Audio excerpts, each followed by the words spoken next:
বিয়ের চাইতে ভালো কাজ পৃথিবীতে হতে পারে না। বিয়ে করলে রিজিক খুলে যায়, কপাল খুলে যায়। ওয়াদাটা কার?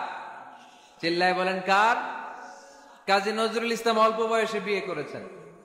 আমাদের স্বাধীনতার স্থপতি এদেশের মহান নেতা বঙ্গবন্ধু শেখ মুজিবুর রহমান অল্প বয়সে বিয়ে করেছেন। মহাত্মা গান্ধী অল্প বয়সে, এভাবে সব বড় বড় নেতারা অল্প বয়সে বিয়ে করেছেন। কিন্তু তারা যে সফল হয়েছে, কোনো সমস্যা হয়েছে?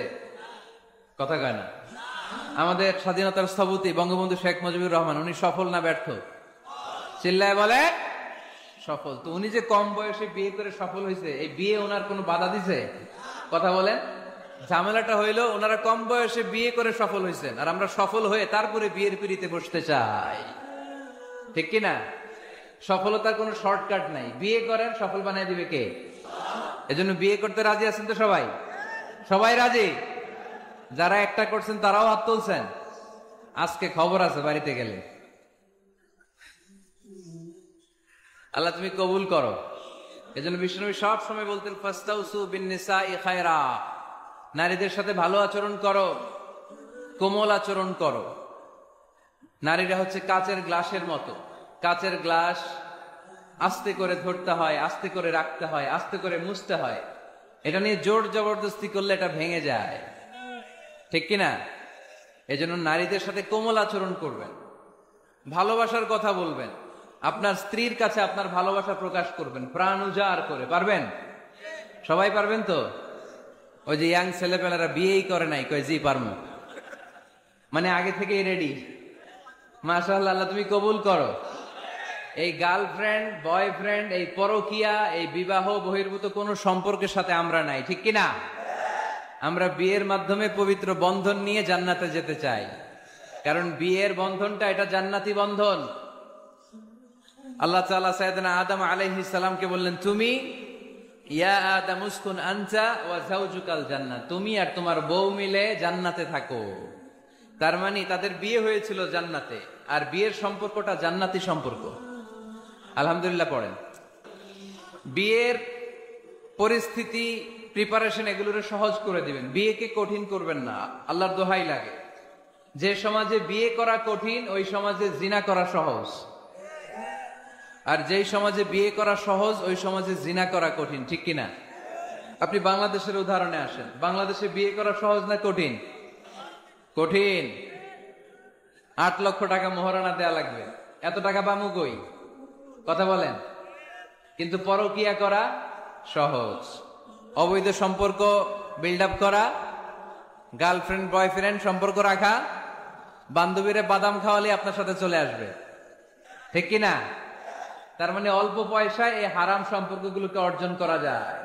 আর বিয়ে করতে চাইলে বাবা বলে আগে নিজের পায়ে দাঁড়া। তো এতদিন কার পায়ে দাঁড়াইছে? কথা কি বুঝতে পারতেছেন? এজন্য কিশোরগঞ্জের ছেলের বাপ মেয়ের বাপ যারা আসছেন, বিয়েটারে সহজ করে দেন, সহজ করে দেন। এই উঠতি বয়সের যুবক যুবতী, কিশোর কিশোরী, তাদের যৌবনের তাড়নায় যে পাপগুলো করে তার একটা পার্সেন্টেজ গুনাহ আপনার বাবা হিসেবে আপনার আমল নামাতেও আছে না নাই? এজন্য খবরদার, বিয়েটারে সহজ করে দিবেন। আমি যদি কোনদিন পথ ভুলে যাই, হাত ছানি দিয়ে কাছে নিও, মমতার বন্ধনে আমায় বেঁধে সব ভুল ক্ষমা করে দিও। আমি যদি কোনদিন পথ ভুলে যাই, হাত ছানি দিয়ে কাছে নিও, মমতার বন্ধনে আমায় বেঁধে সব ভুল ক্ষমা করে দিও। পড়েন আমিন। আমরা সিরাতুল মুস্তাকিমের পথে চলতে চাই কি চাই না?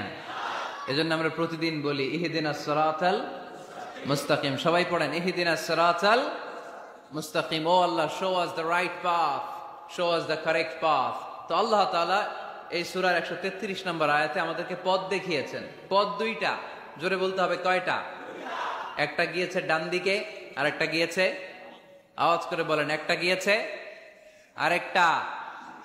নাও দ্য ডিসিশন ইজ ইয়ার্স, সিদ্ধান্ত আপনার। আপনি কোন পথের পথিক? আপনি কি ডানে যাবেন না বায়ে যাবেন? বুঝে শুনে সিদ্ধান্ত নিতে হবে কোন দিকে যাব। ডানে আছে ক্ষমা আর জান্নাত, ডানে কি আছে? আর বায়ে আছে আল্লাহর রাগ, ক্রোধ আর জাহান্নাম। সো সিদ্ধান্ত আপনাকে নিতে হবে, আপনি কোন দিকে যাবেন। মনে থাকবে কোন দিকে। এজন্য রাব্বুল আলামিন বলেন, ওয়াসারিউ ইলা মাগফিরাতিম মির রাব্বিকুম ওয়া জান্নাতিন আরদুহাস সামাওয়াতু ওয়াল আরদু উইদ্দাত লিল মুত্তাকিন। সুবহানাল্লাহ পড়ে। ওয়াসারিউ ইলা মাগফিরাতিম মির রাব্বিকুম, ছোট ধাবিত হও, প্রতিযোগিতা করো রব্বে কারিমের দরবারে, ক্ষমা প্রাপ্তদের খাতায় নাম তুলো, ক্ষমার জন্য প্রতিযোগিতা করো আর জান্নাত লাভের প্রতিযোগিতা করো। আদেশটা কার? আমরাও ছুটি, আমরাও প্রতিযোগিতা করি, দুনিয়া কামানোর প্রতিযোগিতা, ঠিক কিনা? কেমন করে এই পৃথিবীতে ভালো থাকা যায়, কেমন করে অন্যের মেরে নিজের জায়গা জমি বাড়ানো যায়, কেমন করে দুর্বলের উপর অত্যাচার করে সমাজে সবল হওয়া যায়, কেমন করে প্রতিযোগিতার লড়াইয়ে ক্ষমতার দাপট দেখানো যায়, এগুলোর প্রতিযোগিতা। কেমন করে পেঁয়াজের দাম বাড়িয়ে দিয়ে খেটে খাওয়া মেহনতি মানুষের কষ্ট বাড়ানো যায়, কেমন করে দেশের সাধারণ জনগণের মধ্যে গুজব ছড়িয়ে দেয়া যায়, এগুলোর প্রতিযোগিতা, যাতে মানুষের কষ্ট হয়, যাতে আল্লাহ লানত তার উপর আসে। কিন্তু মুমিনরা কখনো এ ধরনের প্রতিযোগিতায় নামতে পারে? মুমিনরা যাবে ডানে না বায়ে? সবাই বলেন। ডানে আছে ক্ষমা আর জান্নাত, ডানে আছে কি? আর উত্তর দিতে হবে আমার প্রশ্নের, ডানে আছে কি? আর দুইটা জিনিস আছে, এক নম্বরে ক্ষমা, দুই নম্বরে আওয়াজ করে বলেন, এক নম্বরে, দুই নম্বরে। এই দুইটা আমরা চাই কি চাই না? আল্লাহ বললেন, সারিউ ইলা মাগফিরাতিম মির রাব্বিকুম, রবের পক্ষ থেকে ক্ষমার দিকে ছোট, ওয়া জান্নাতিন, আর এমন জান্নাতের দিকে ছোট, আরদুহাস সামাওয়াতু ওয়াল আরদ, যে জান্নাত আকাশ জমিন বিস্তৃত। আল্লাহ রাসূল সাল্লাল্লাহু আলাইহি ওয়াসাল্লাম বললেন, ইন্না মিসরাঈন মিন মাসারি'আল জান্নাহ মা বাইনা মাক্কা ওয়া হাজার। সৌদি আরবের মক্কা শহর থেকে বাহরাইন দেশের হাজার শহর যত দূর, জান্নাতের এক একটা দরজার অর্ধেক তত দূর। তার মানে এক দরজা দিয়ে কয়েক হাজার কোটি জান্নাতি এক ধাক্কায় ঢুকবে। সুবহানাল্লাহর আসতে বললেন। দরজা দিয়ে যদি কয়েক হাজার লোক এক ধাক্কায় ঢুকতে পারে, দরজার সাইজে যদি এত বড় হয়, তাহলে জান্নাতের সাইজ কত? ওই জান্নাতে কোনো ধাক্কা ধাক্কি আছে?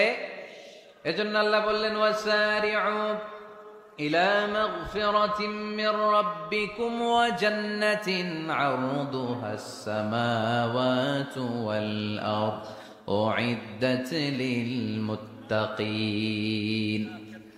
আল্লাহর ক্ষমার দিকে ছোট, আল্লাহর জান্নাতের দিকে ছোট।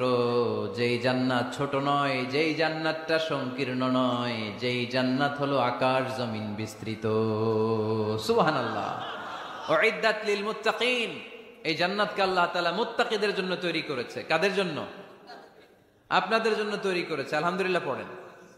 মুত্তাকি কারা? যারা আল্লাহরে ভয় পায়। মুত্তাকি কারা? যারা আল্লাহকে না দেখে ভয় পায়, তাদেরকে কি বলে? মুত্তাকি। আল্লাহরে দেখছেন কখনো? লা তুদরিকুহুল আবসার, পৃথিবীর চামড়ার চক্ষু দিয়ে আমার রব আল্লাহ তাআলাকে দেখা যায় না, কিন্তু ওহুয়া ইউদরিকুল আবসার, তিনি সবাইরে দেখতে পায়। সুবহানাল্লাহ পড়েন।